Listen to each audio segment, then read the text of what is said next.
2002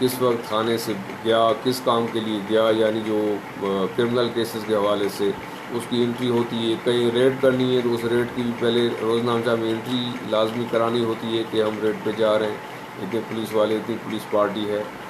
تو اسی طرح سے تھانے کے اندر چھوٹی سے چھوٹی بات بھی اس روزنامچہ کے اندر انٹری ہوتی ہے. اب coming back to the question, سوال یہ تھا کہ اگر کسی شخص کا اریسٹ ہو جائے، if some one is arrested, اور اس کو جیسے ہی تھانے لایا جائے گا تو سب سے پہلے اس کی روزنامچہ میں انٹری کی جائے گی. اس انٹری میں سمپلی یہ لکھا جائے گا فلاں شخص ہے، اس کو فلاں کیس کے اندر یا فلاں شکایت کے اندر ہم اریسٹ کر کے لائے ہیں اور یہ پولیس پارٹی گئی تھی. تو اس کے بعد ہی اس کو لاک اپ کیا جا سکتا ہے. Without entering making entry in روزنامچہ اگر کسی کو لاک اپ کر دیتے ہیں تو وہ ایلیگل ہے. فرض کریں ایسے شخص کو لاک اپ میں کوئی ایسا شخص موجود ہے جس کی رجسٹر میں انٹری نہیں ہے، اور اس وقت تھانے پہ کسی میجسٹریٹ کا، کسی ہائی پولیس آفیشل کا چھاپا پڑ جاتا ہے اور ایسا شخص لاک اپ سے برآمد ہو جاتا ہے جس کی رجسٹر میں انٹری نہیں ہے، تو وہ ایک کرائم آفینس ہے اور اس پولیس آفیسر کے خلاف سخت کارروائی کی جا سکتی ہے. تو یہ تھا جو question about arrest and entry in روزنامچہ.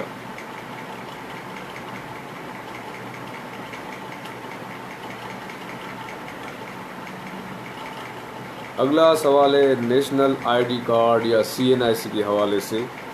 اس کے جو لیگل سائڈ ہے یا جو کورٹ کیسز کے حوالے سے جو بات ہے وہ کرنے سے پہلے اس کا ایک بیک گراؤنڈ میں آپ کو تھوڑا دے دوں کہ یہ جو نیشنل آئی ڈی کارڈ کا کانسیپٹ ہے یہ کوئی بہت زیادہ پرانا نہیں ہے. یہ سب سے پہلے رشیا میں نیشنل آئی ڈی کارڈ یعنی رشیا نے اپنے سٹیزنز کو ایشو کیے تھے.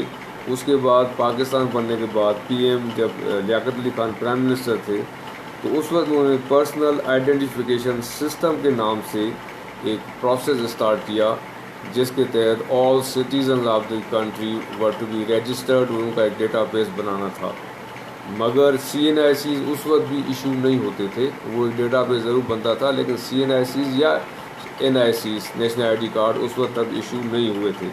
آفٹر ورڈس ارلی 1970s میں 70 کی دہائی کے شروع میں NIC لانچ ہوا اور یعنی لوگوں کو NIC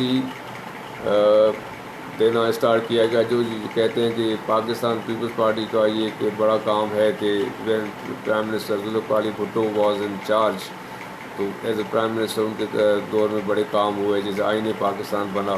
تو اسی طرح سے جو NIC ہے نیشنل آئی ڈی کارڈ بھی اسی زمانے میں for the very first time ہمارے ملک میں بننا اسٹارٹ ہوا. اور اس کے ساتھ ساتھ پھر ایک بائیو میٹرک سسٹم انیشیٹ کیا گیا 1996 میں، یعنی یہ کافی 20 سال کے بعد کا یہ معاملہ ہے. بائیو میٹرک سسٹم ہم دیکھتے ہیں کہ آج جو بائیو میٹرک سسٹم کی اتنی بڑی امپورٹنس اور اتنا یوز ہے کہ آپ کے تھمب امپریشن سے سارا ریکارڈ آ جاتا ہے، تو biometric has become a very common thing today. تو یہ انیشیلی اسٹارٹ ہوا تھا 1996 میں، اور آفٹر ورڈس یہ 1998 میں نادرا نام کا ادارہ بنا کے ایک پورا کمپیوٹرائز سسٹم پہ کام اسٹارٹ کیا گیا. 98 میں نادرا کا ادارہ بنایا گیا تھا لیکن کمپیوٹرائز CNIC اس وقت بھی بننا اسٹارٹ نہیں ہوئے تھے. اس وقت بھی نیشنل آئی ڈی کارڈس یہ سب چل رہے تھے.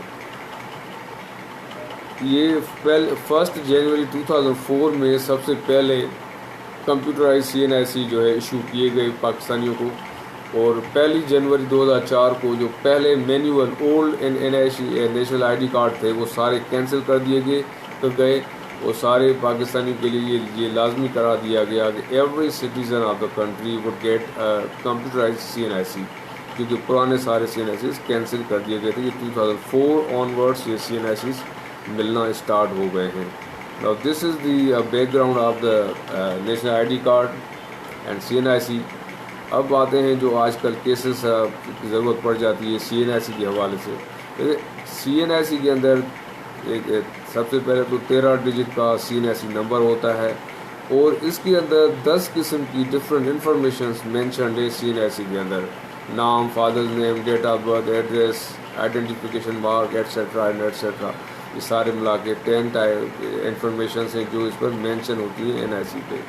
اب اگر CNIC ایک بار نادرا ایشو کر دے کسی کو اور بعد میں وہ شخص سمجھتا ہے یا اس کو پتہ چلتا ہے کہ CNIC کے اندر کوئی مسٹیک ہے، مینس اسپیلنگ کی مسٹیک ہے, ڈیٹ آف برتھ کی مسٹیک ہے, اس کی کریکشن کے لیے اگر نادرا جائیں گے تو NADRA does not have such power to correct the mistake by itself. اس کے لیے سول کوڈ کی ڈگری چاہیے ہوتی ہے, اور یہ سول کوڈ کی ڈگری حاصل کرنے کے لیے suit for declaration under section 42 specific relief act, یہ سوٹ فار کریکشن فائل ہوتا ہے سول کوڈ میں اگینسٹ نادرا, اور اس میں وہ مینشن کیا جاتا ہے کہ جو مسٹیک ہے وہ کورٹ میرٹس پہ ڈیسائیڈ کر کے اگر بنتا ہے کہ واقعی میں مسٹیک ہے, اس پہ کریکشن کا حق ہے سٹیزن کو, وہ تو پھر in the favour of plaintiff judgment decree pass ہو جاتی ہے, اور اسی ججمنٹ ڈگری کی بیسس پہ NADRA renewed corrected CNIC issue کرتا ہے سٹیزنس کو.